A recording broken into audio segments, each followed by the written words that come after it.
What up, LC heads? It's fire and ice over here. Fire and ice. Oh, it's just been one of those days. Be honest with you, I pulled an on-banner arc today. From the wrong banner. Oh, I got so psyched for a minute. Got so psyched, I was like, oh shit, this is my chance. Because I'm thinking I'm pulling on a banner with a UR arc on it. And I'm like, oh snap. Oh, they're giving me the little movie, the little cinematic. Oh, and it's the right one. That means this is an arc. Oh snap, this is an arc. We got a chance here. I'm sitting there waiting for it to maybe do a little dance and turn blue. And nah, this arc pops up, and I'm looking at it like, isn't this supposed to be a UR arc? What the hell is going on? And actually, if we take a look at these arcs, like there's the arc I pulling on the wrong banner, right? Here it is, and the UR arc, it's got the red and blue in it, right? Look at this arc right here, and that arc right there. Yeah, I know, I'm just trying to make the best excuse I can for myself for pulling on the wrong damn banner. I mean, to be fair, the banners do kind of look close. So, first of all, let me just start out by saying, let's get back to this girl real quick. Let's see, how did this play out? I wouldn't have pulled for Melza. Had I known the bullshit that ADAS just pulled. Literally. So, for the channel's sake, even when a character drops that I'm not really that interested in, I'm like, okay, well, I'll try our luck, right? I will do, like, lap 1. Lap 1 usually only consists of, like, 3 steps. The first one costs, like, 100 lapis. The second one's a couple hundred. And, like, the third one's, like, what, 1,000 lapis. So I'm like, okay, it's, like, 1,300 paid lapis. And it gives us a chance to potentially collect some heroes, to review them, to show on the channel, right? So even when a non-limited character drops that I'm not like over the moon for, I'll still try my luck on lap 1 for the channel's sake. Now, let me be perfectly honest with you guys. If I would have known what Adis did, I wouldn't have even done that lap. I would have just boycotted the shit out of this whole thing. And I'm guilty of wasting some tickets. Because here's the thing, I find out, obviously, that Heavenly Knight Melza is a general pool, non-limited hero. She's going to be available to everybody. You're just going to be able to pull her on any banner down the road. I'm like, cool, good. The game needs something like this. Especially for people that are just starting to play. They miss some collab heroes. You know, at least they can snag up a powerful hero like this, because we do need some powerful heroes on the everyday banner. That way people always have access to something good, right? And so it's like, cool, we've been saving our tickets up. A lot of people have a lot of tickets, right? And that's usually what I've been doing with mine. I've been saving them all up. When a new hero drops that's in the general pool, cool, now is the time to liquidate our tickets. At least I can get something new with a little bit of luck if I throw those tickets. The last non-limited hero that dropped, that was in the general pool, I actually pulled the hero like that by just throwing my tickets. That's about the only value those tickets have, especially to a day 1 player. So I was not too happy when I found out that apparently Melza is not in the general ticket pool. Let me repeat that. Okay? A general non-limited hero is not in the general non-limited pool. You cannot pull her with tickets. Now, at first, me and even someone from the guild thought maybe it was a mistake. Because if you go down that list, Melza's not there. But the ARC is. So, you can go ahead and throw those ARC tickets if you got them laying around. I had, I think, 8 of them laying around, and I threw them. Right? But your hero tickets, you're going to want to hold on to those. So apparently what they're going to do is I heard a few months. I heard 6 months. I'm not going to go digging in the mailbox to find this, but months from now, potentially even 6 months or something stupid like that, months from now, she'll be added to the general ticket pool. What kind of dog shit is that, Adis? What the hell is going on here? What are you guys doing? If our gacha system wasn't brutal enough here, you're gonna pull some shit like that? What? I don't even know who thought of that, but they need their ass beat. That's all I'm gonna say. That's all I'm gonna say. That's ridiculous. If our worthless tickets weren't worthless enough, someone at Adis was like, hey, and you know what else will be a good idea? Let's shit on their tickets, right? They're already worth nothing. We'll make them worth even less something. Yeah. Oh, what the hell? So, that's how I feel about that. And if I would have known that, well, like, I wouldn't have even done lap 1, right? Now, obviously, Adis does want a review video done because she did drop, right? And honestly, that's what I'm going to say, guys. Do not stress over her at all, even if she is cool, even if she does tickle your fancy. If she floats your boat, finds a lost remote, you can wait for her. You might have to wait 6 months, but non-limited character, always going to be there. Honestly, I was looking at this like, hey, I wouldn't mind getting that arc right now because the arc... it's got some good abilities, I think. It looked interesting, right? It looked interesting. I was like, I can do something with the arc. I can teach my other heroes stuff. And, lo and behold, I just got the arc right now, right? Thinking that I actually had a chance at a UR arc. And you know what's funny about that? That was the daily, and I got a red orb to come down, and it was the on banner arc. And yeah, I realized I pulled on the wrong freaking banner, kicked myself in the nuts, and then I went over to the correct banner to do my daily there. And yeah, I actually got another red orb to come down, and it was an off banner. It was an off banner arc. So I'm like, damn, if I would have went to the right banner, I could be the proud owner of that sweet, sweet UR arc right now. And I would just be waiting to get Heavenly Knight Melza's arc because, I mean, it's not limited. It's going to be there, right? And you don't have to wait 6 months to pull the arc like they want you to do with Melza. Ugh, that just leaves a bad taste in my mouth. That's terrible. So, we did get the girl, though, right? Let's actually check her out. We're going to be running her around, seeing if this kid's got the stuff or not.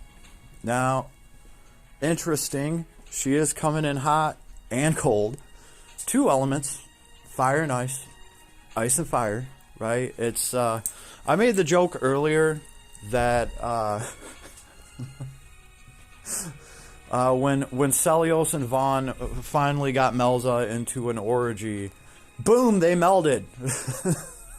That's what the arc should be. She somehow absorbed their power. She somehow got their essence. And that made her, I mean, they should have just called her Fire and Ice Melza.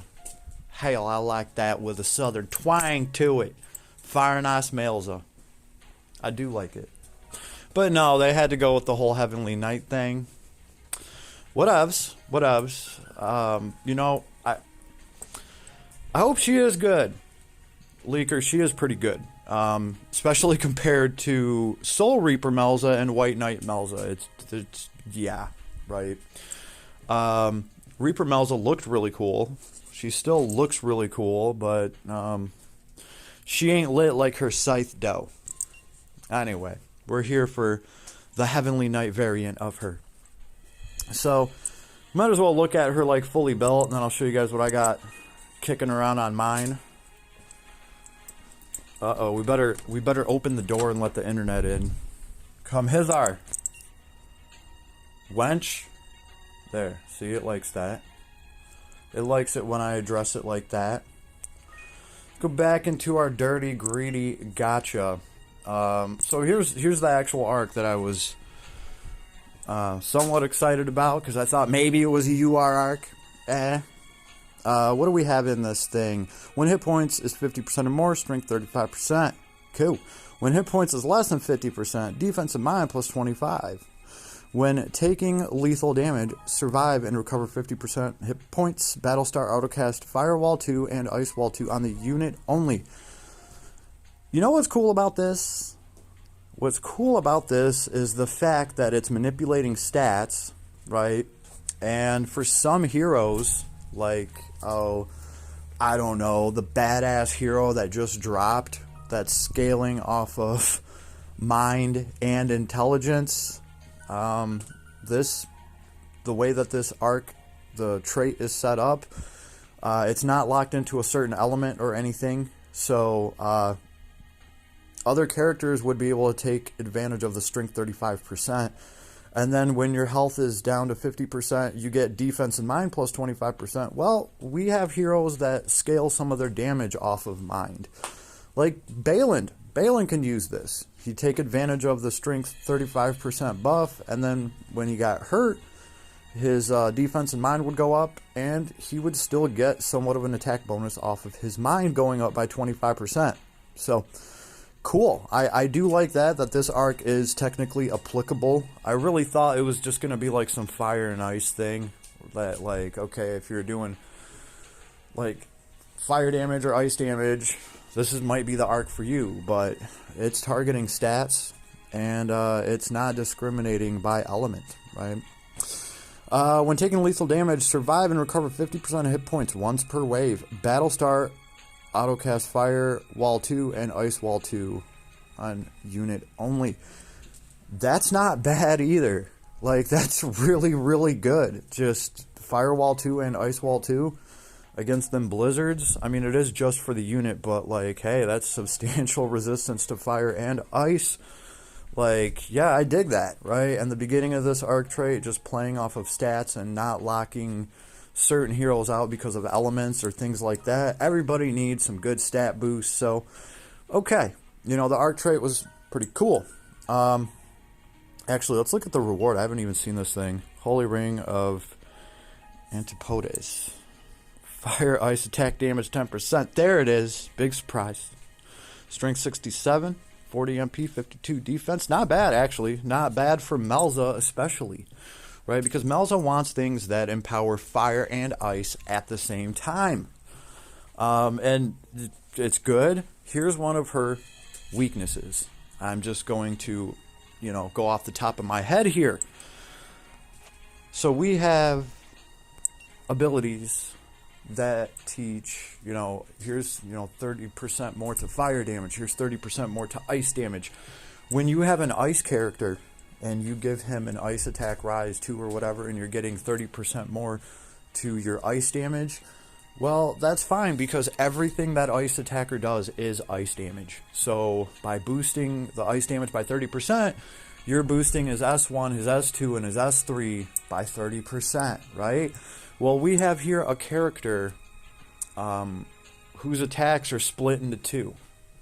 So if you're going to go the way of giving her ice attack rise 2, and I'm just using that as an example here with our 30%, right? You're only getting 30% more to half of your attacks, as opposed to a character that's actually locked into ice. They're going to get 30% more, and they're going to apply that to all of their hits because, well, all their hits are going to be ice. So, you got to kind of look at that. If you want to empower her whole kit, there's not going to be that many things that are specifically like 30% to fire and ice damage and bloody blue. So she kind of takes a hit on those abilities, right? If you try to power up either fire or ice, you're paying the same amount of SC another character would pay, but it's only powering up half of your kit at a time, right? Because if I do recall correctly, if we look at her actual abilities, medium area fire combo attack followed by an ice combo attack. So it's like she has 2 different attacks for each ability, right? The S2 front medium area ice combo attack launches enemy into the air, followed by a fire combo attack. So that's cool. I mean, what are her hit counts, right? I guess that's a really good question. We'll get an idea when we solo run her. S3, Glitter Superb. Long range attack, then instantly close the gap for a wide area fire and ice combo attack. So, I don't know, interesting. The S1 and S2 makes it sound like we're going to do an ice combo attack, and then we're going to do a fire combo attack. This one, it says fire and ice combo attack. And then we have Nephilim, powerful, wide area fire and ice combo attack. So, yeah, the S3 and the special both have that fire and ice attack. The S1 does only a fire attack followed by only an ice attack, right? What about the S2? Yeah, they're two separate combo attacks. So, I guess a lot of that's going to come down to, hit count, right? The way I'm looking at it is if I match her up to an ice attacker and they're both getting the same, around the same amount of, ice hits, and that's being empowered, then she just gets to throw in her fire attacks on top of that, which might not do too much damage depending on the fight you're in. But, I mean, that could slowly put her ahead, right? It all depends on how many hits you're actually getting out of her, right? So we'll have to check that out. The traits do look pretty good. Azure Flame, fire and ice damage plus 100%. Damage cap 10,000. When enemy is in break, restore units SCT 30 seconds. That's nice, so that as soon as something breaks, boom, right? Restore 30 seconds SCT when skill attacking enemy defense minus 20% and deal damage. When special hits an attribute weakness, damage cap another 15,000. And that's just for the special, but that is nice to tack on there if the enemy is weak to fire or ice. So one thing that I noticed that could be somewhat manipulative here, when enemy is in break, restore units SCT 30 seconds. It doesn't say like only once per wave or once per boss fight. So if you take a really, really good breaker with you, maybe somebody of the ice variety like, I don't know, Zox, right? Who's just a phenomenal breaker. If he can continuously break the boss over and over again, she's continuously going to get 30 seconds of SCT recovered to her every single time he does that. So might be able to kind of manipulate that, right? So that's pretty cool. Azure Flame, pretty cool. And then we have the whole Heavenly Knight part, right? Battle starts give all allies curse resist +1 buff. Nice. Remove curse weakness. Effect lasts until unit is incapacitated. When close to death, very greatly restore hit points. Strength plus 100%, defense and mind plus 75%. That is once per wave. And she won't faint from enemy attacks. So, the no faint part, that's cool. We've kind of been having that thrown into a lot of our heroes, but it's not the same thing as won't flinch from magic attacks or won't flinch for this or that. She can still be flinched like a mug. She just won't faint. So yeah, that's cool. Really though, we're gonna have to see what we can do with this strength 100%, defense and mind plus 75%. Because I'm pretty sure, wasn't there, it was like from some arc that we got from a collab. I'll have to look back into that, but I could have sworn that kind of did the same thing. Like when you're about to die, it sacrifices your MP and it heals you and it gives you damage reduction 50%, and I think it gives you like a pretty nice strength boost. Now maybe I'm wrong, but I could have sworn we have something like that. I mean, could that proc with this, right? Because if that could, then you'd be getting something like 125% to your strength and 50% damage reduction, plus all this defense and mind 75%. So I'm going to have to look into that.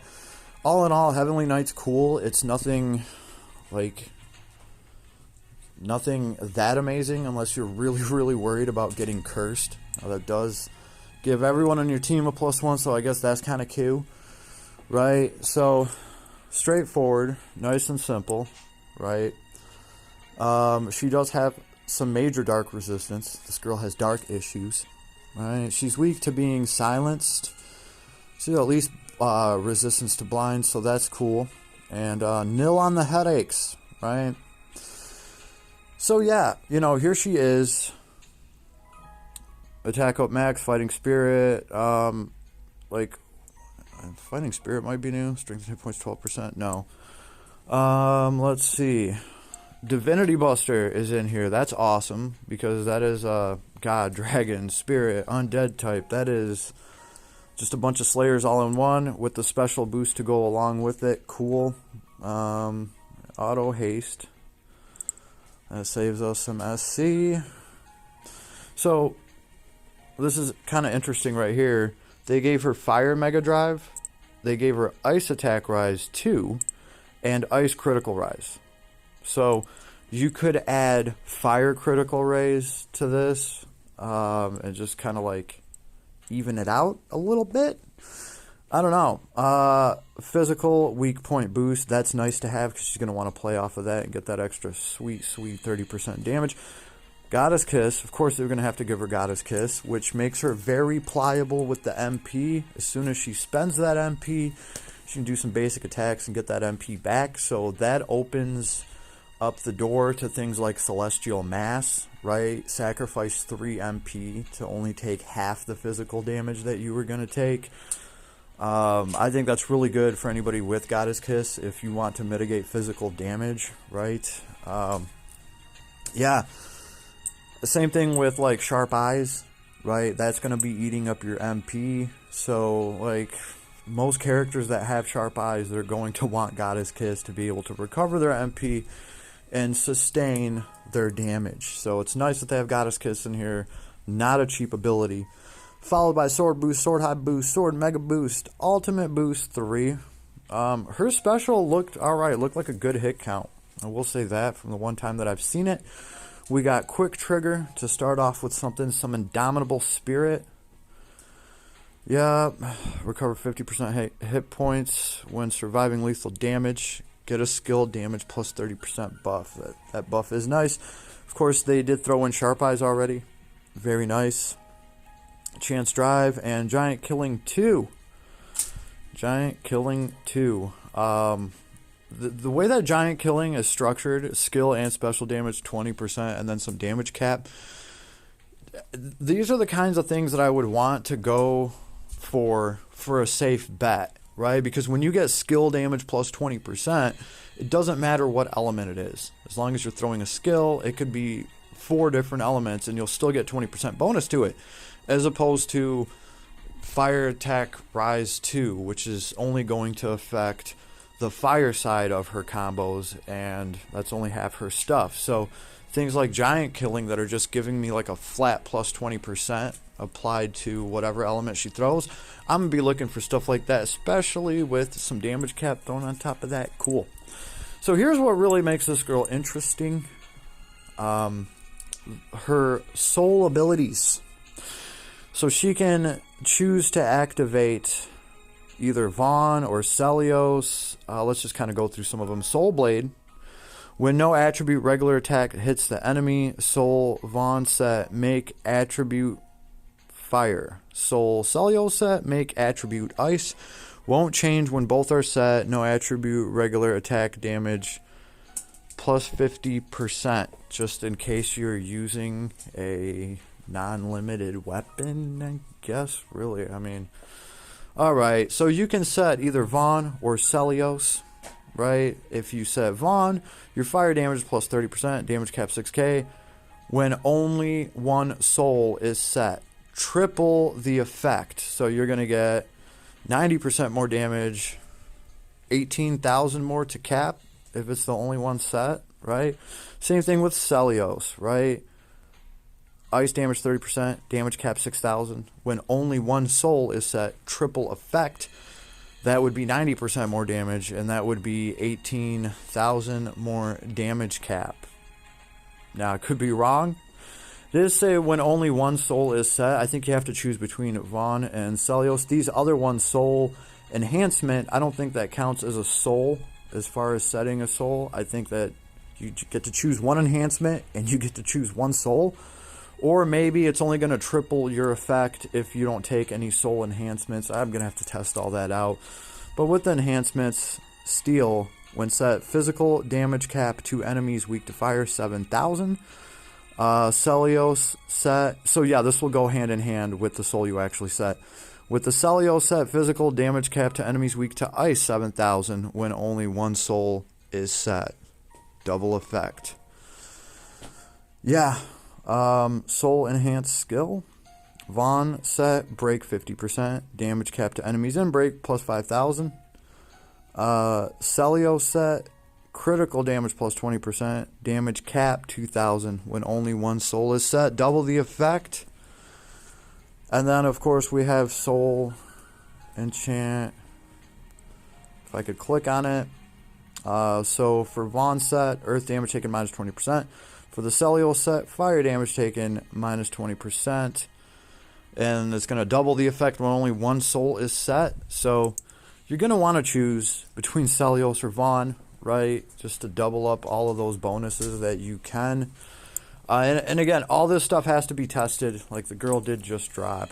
But looks like some interesting stuff here. You really seem to be powering up half of your kit at a time. And then what the other half is some extra damage sprinkled on top of there, right? Unless we're fighting something that's really weak to both fire and ice. Now that can also be manipulated, right? Seems like with this girl, you're always going to have at least one element to chase that's going to do some more damage. And in a perfect world, when you can weaken something to a lot of different elements at the same time, if you can get fire and ice weakness going, well, that's pretty cool. It's going to work out well for her. And we do have, you know, weaken. We have... There's another ability that just gives minus 10% resistances to everything. That will stack on weaken. That one was from a collab though. And then there's extremely bad chemicals from a collab too. So I have to read back over that. It's been a while. Right? And look at that. She comes butt naked with no equipment. But y'all didn't need to hear that from me. So what do you guys think? Leave me a comment. Let me know what you think of this one. But let's actually run her and see what some of these attacks look like, what she do with the Mountain Dew. Where is this girl? Should be in a party all by herself, ready to go. Okay, we have to swap her out. Where is Melza? It's been a while. She should actually be up here somewhere. Oh no, that's Ice Princess. Okay, all right. There she is, over to the left. We will take this arc just to charge her kit. Let's take a look at mine real quick. Been kind of busy. Matter of fact, no bonus SC on her. This is where mine's at. We're at 67 SC, level 68. Yeah, I did that on purpose just for you. And we're running around with 1906 strength, right? Here's what I just threw on this girl. Start at the very bottom. I put some fire crit rise because she obviously has the ice crit rise, right? And obviously dual wield. And yeah, it's all downhill from there. Lunar Zodiac power, of course, just for that extra spicy damage cap. Gaze of the End, this is what we're talking about. This is from a collab, unfortunately. They'll be back around.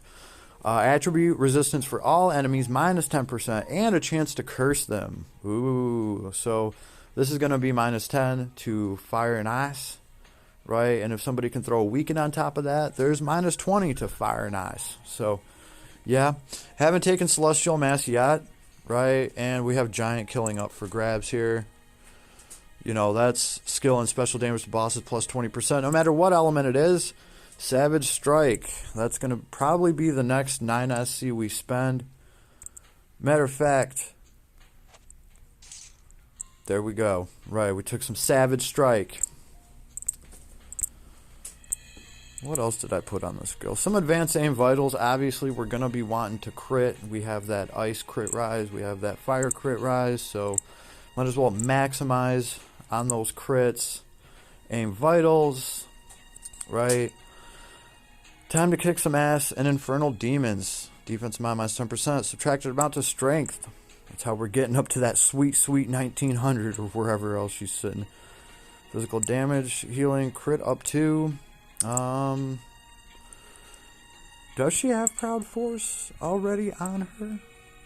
Because, like, if she doesn't, I have not taught it to her. Oh, Proud Force right there. So she already comes with that. So this is just what mine's looking like. There is her weapon that we got for her. I would go with the weapon over the garb that she can get. I don't know. We took Old Blood for the other weapon. Right, ice, physical attack damage 8%. So cool, there's half of her kit that's going to do 8% more. And we have the anti-magic mask, just in case, why not? And we have the arrogance glove. I don't know if she does dart and jump around a lot, so I don't know if I can score some backstabs, but really I just put this thing on because, hey, 54 attack and 29 defense, whatever, we can get down with that. We make something happen with that. You know what? Let's actually run her arc. Let's run her proper, like she's supposed to be ran. Apparently, if we can ever find that damn arc of hers that looks like a UR arc but isn't one. Let's go off to the White Lab on God mode, and let's see how she does. I think she'll do just fine. Spirited Assault. No support. Oh, here we go. Here we go. With our non-UR arc. So, if this doesn't go well, we can blame it on that. So right off rip, we go into our magic, and there's really nothing to throw, nothing to do. She's going to be banking off of other people's charisma buffs and things of that nature. So what can we do? Well, we have an S1 to throw. Let's go ahead and target... Uh-oh, we're on auto. We'll just take auto off. And look at that, they already started casting, like, without my permission. I will say this, I already know that her S3 is the only thing that's going to just teleport her somewhere. Her S1 and S2 do have a range. Let's try tapping her S1 and see if we can get over to this medic. So cool, a little bit of travel there. That also did look like it would do some backstab, right? Because she hits you from the front and then gets behind you real quick and does it again. Here's our basic attack. We'll get away from that damn machine. S1. Yeah, I'm going to actually have to put backstab on her and see if it procs. Let's not mess up our S2. There's the S2. Kind of got interrupted. I will say this, what I like about the S2, the very first hit of it knocks people up in the air. Here's her creme de creme S3. I still think it got interrupted. She was throwing her sword over there. That's right. I forgot. We're targeting the damn mage.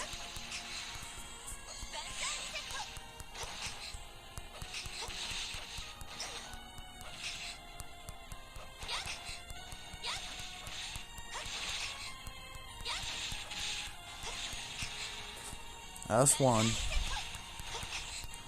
S2. There we go. Now that you can fully see them without her getting interrupted. There's the S3. So you guys saw the beginning of it where she throws her sword and does like the long range attack. And then she like teleports over there. And she kind of does the damn thing. So, what do you guys think of her kit? Not too shabby. Can any of you pay attention to the hit count?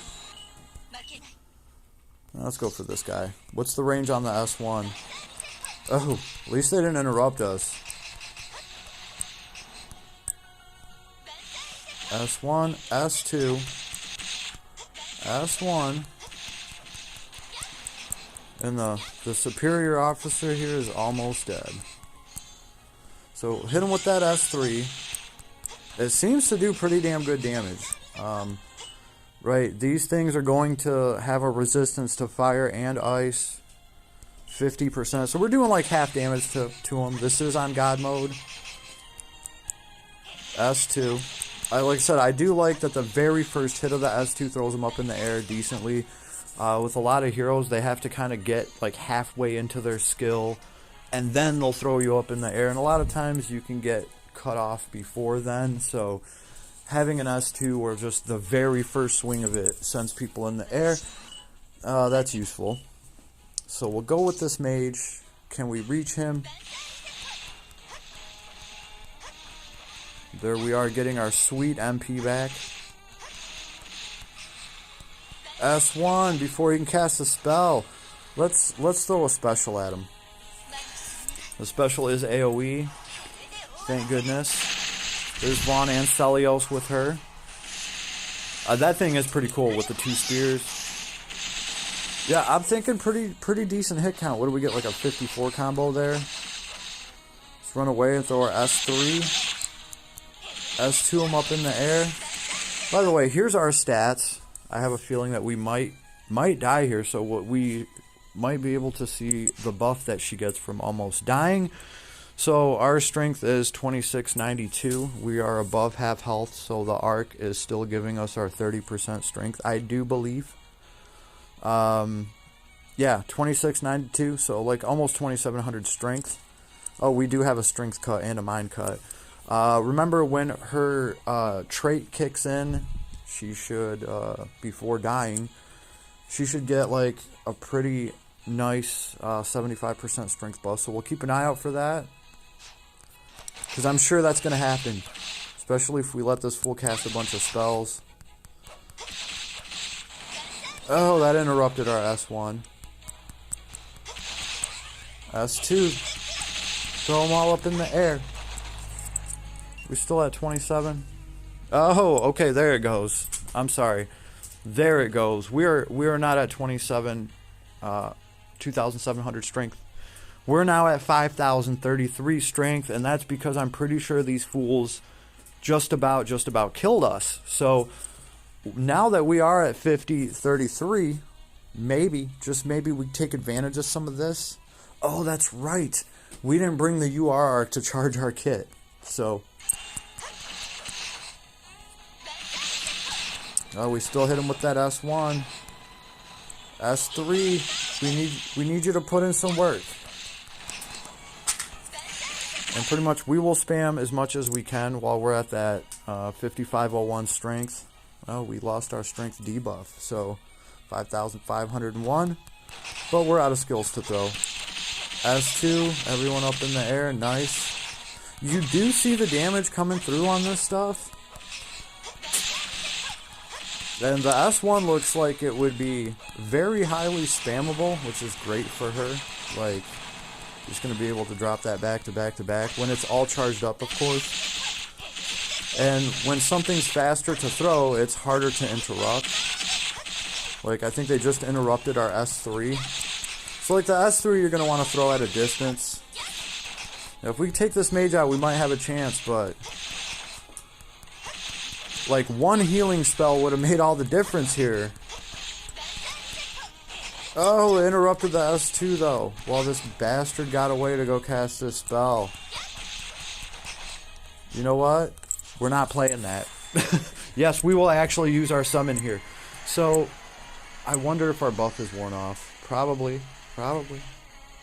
I should have just saved that buff. Yeah, there we go. We're back down to 2,341 strength. Yeah, I should have charged her kit fully, let her die, almost die, and get that 5,000 strength, and then I should have dumped her whole kit here. But, you know, we didn't do that. And now we must pay. Okay, S3. Oh, that didn't finish him? Jeez. But it's okay, we have a special to throw. Can't crit off of it, can we? Because it would be nice to heal up from this, but hey, we'll just have to take the damage. Not bad special damage. Not bad special damage. If we can get behind him, we can do some more damage with that accessory of ours. Something tells me, though, if we just keep trading attacks with him, it's not going to end so nice for us. Oh, that's right. No. I don't know if I have the Indomitable Spirit unlocked on her. Here's that S3, though. We're going to get that nice hit count in there. Yeah, we just need a couple more S3s. We can pull this off. And at least we're getting some decent heals off of throwing the kit.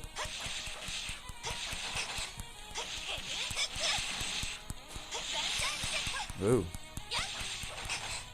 Alright, I guess I should have a little bit more faith in Knight Melza. What's our stats looking like? Still in the in the 2300s. Hey, it is what it is. We're doing alright. Right? We have our curse resistance up. Huh? Fantastical is right. Let's throw that S3. There she is. I mean, I was going to finish off with a special like the cool kids, but I'm in the back of the bus. I guess that's as cool as I'm ever going to get. We couldn't finish with that special. It's okay. We still got to throw it twice. It does look cool. There's some ancient samurai with two spear things. And one's fire, one's ice. And both of them are wicked cool. So there we go, level 69, and rightfully so. That's where she's at. So, and we did run her preferred arc. So let me know what you guys think. I think for a lot of people, she will just be a skip and a pass for now. And then, hey, 6 months from now, with all those tickets that you got, you should probably be able to pull this girl. Right now, there's a lot to test with this girl. I will say that. There is a lot to test just because obviously her kit is cut in half by two different elements, so you're going to have to see what really works with her. Obviously you can increase her damage if you can throw things up in the air, and she's got a pretty easy time of doing that. So there's an easy way for her to boost her damage all around, not limited to an element, right? But I'll be curious to see what other people's builds are for her. If you're going to just top off the ice attack rise 2 and fire attack rise 2 and make sure you have all of them from both of the elements, that's going to eat up a lot of SC, right? So, yeah, let me know what your thoughts are on her. I'm sure we can all agree, though, that what 8-Ass is doing with our tickets and taking a giant dump on them is just shitty gacha etiquette. I mean, come on. What are you guys doing? What are you doing? This makes no goddamn sense to me at all. These tickets are worthless enough as it is, and now they're just like painfully worthless. So hopefully this isn't a trend. I mean, I gotta call them on this bullshit when I see it, because you give them an inch, they're gonna want to take a foot tomorrow and a mile and a half next week. That's literally what it feels like. If we don't make some noise about this, they'll just, yeah, leave it. Matter of fact, let's make those tickets completely worthless.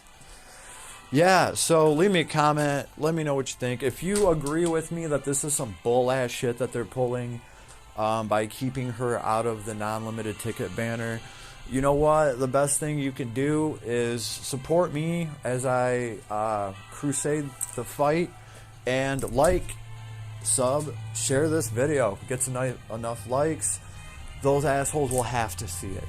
Right?